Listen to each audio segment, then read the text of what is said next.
The absence of an agreed security architecture creates uncertainty.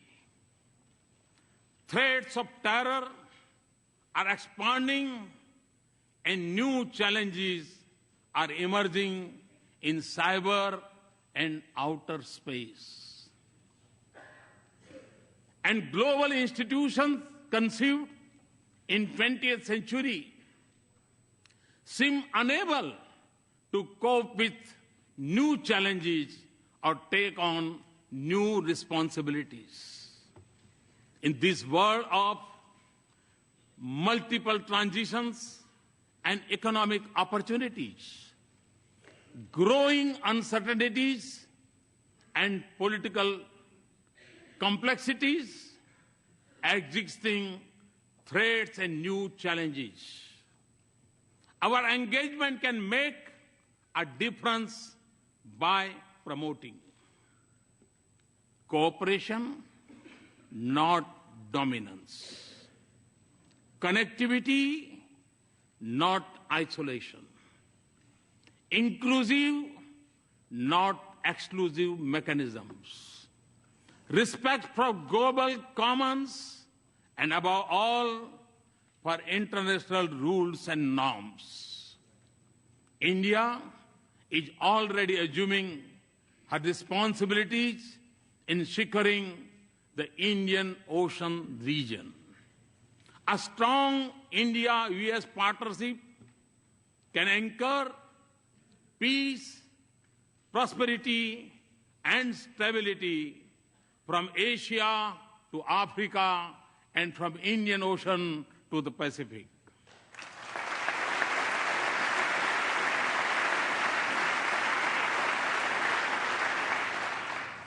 It can also help ensure security of the sea lanes of commerce and freedom of navigation on seas.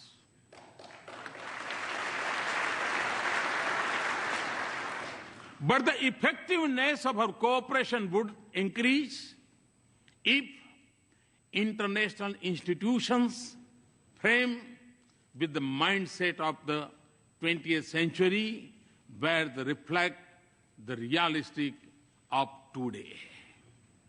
Mr. Speaker, before arriving in Washington, D.C., I had visited Herat in western Afghanistan to inaugurate Afghan-India Friendship Dam built with Indian assistance.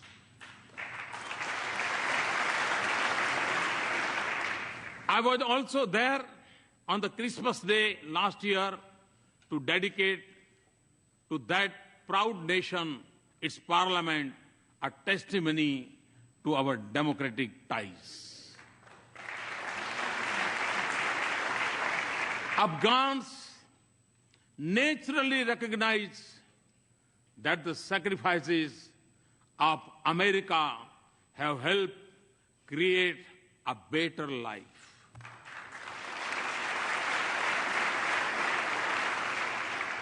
But your contribution in keeping the region safe and secure is deeply appreciated by even beyond. And India too has made an enormous contribution and sacrifices to support our friendship with Afghan people. A commitment to rebuild a peaceful and stable and prosperous Afghanistan is our shared objective.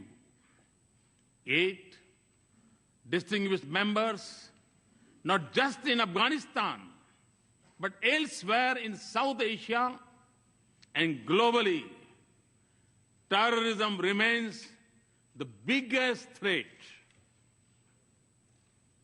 In the territory stretching from west of India's border up to Africa, it may go by different names, from Lashkar-e-Taiba to Taliban to ISIS, but its philosophy is common, of hate, murder, and violence. Although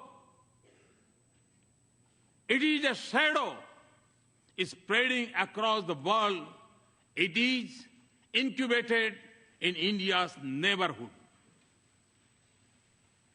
I commend the members of the US Congress for sending a clear message to those who preach and practice terrorism for political gains.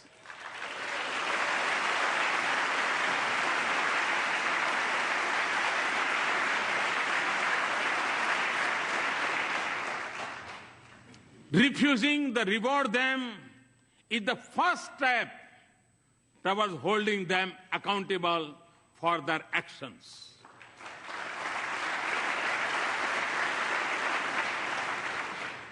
The fight against terrorism has to be fought at many levels, and the traditional tools of military intelligence or diplomacy alone would not be able to win this fight. Mr. Speaker, we have both lost civilians and soldiers in combating terrorism. The need of the hour is for us to deepen our security cooperation and base it on a policy that isolates those who harbor, support, and sponsor terrorists.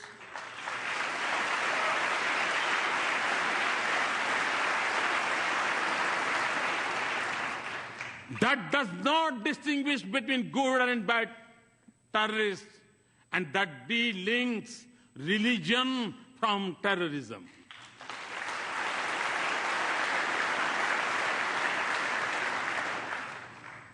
Also, for us to succeed, those who believe in humanity must come together to fight for it as one and speak against this menace in one voice.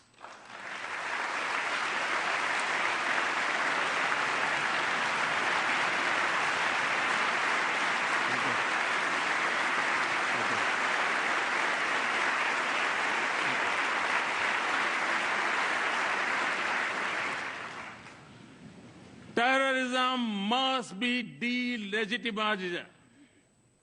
Mr. Speaker, the benefits of our partnership extend not just to the nations and regions that need it most. On our own, and by combating our capacities, we are also responding to other global challenges, including when disaster strikes and when humanitarian relief is needed. From our shore, we have evacuated thousands from Yemen, Americans and Indians and others. Nearer home, we have the first responders during Nepal's earthquake, in the Maldives water crisis, and most recently during landslide in Sri Lanka.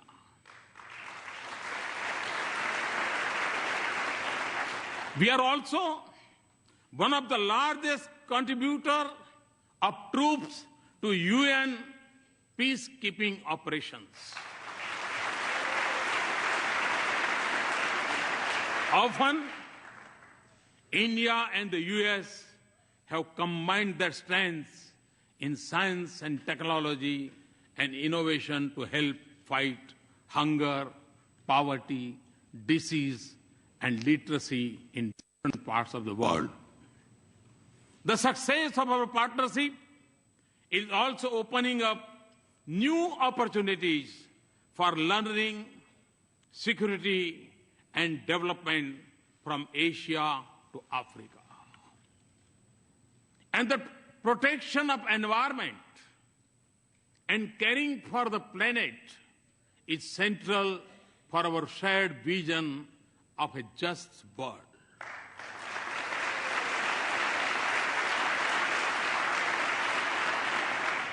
For us in India, to live in harmony with Mother Earth is a part of our ancient belief. And to take from nature only what is most essential is a part of our Indian culture. Our partnership, therefore, aims to balance responsibilities with capabilities. And it also focuses on new ways to increase the availability and use of renewable energy.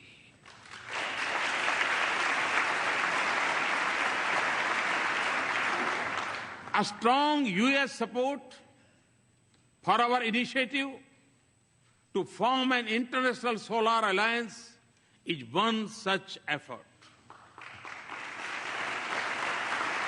We are working together not just for better future for ourselves, but for the whole world. This has also been the goal of our efforts in G20, East Asia Summit, and climate change summits.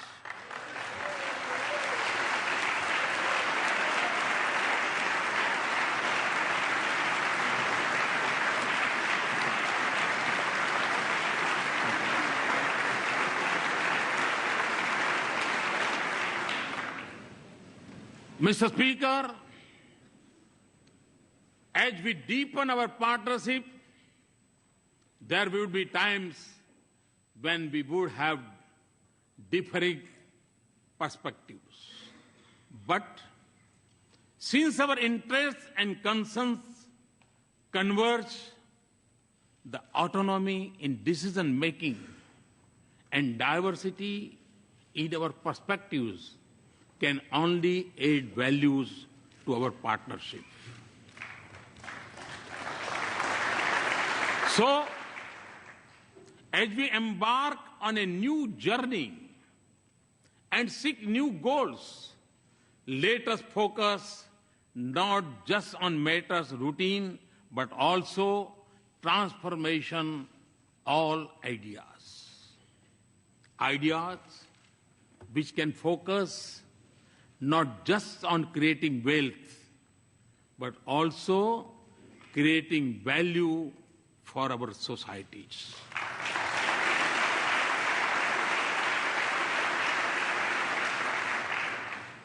Not just on immediate gains, but also long-term benefits.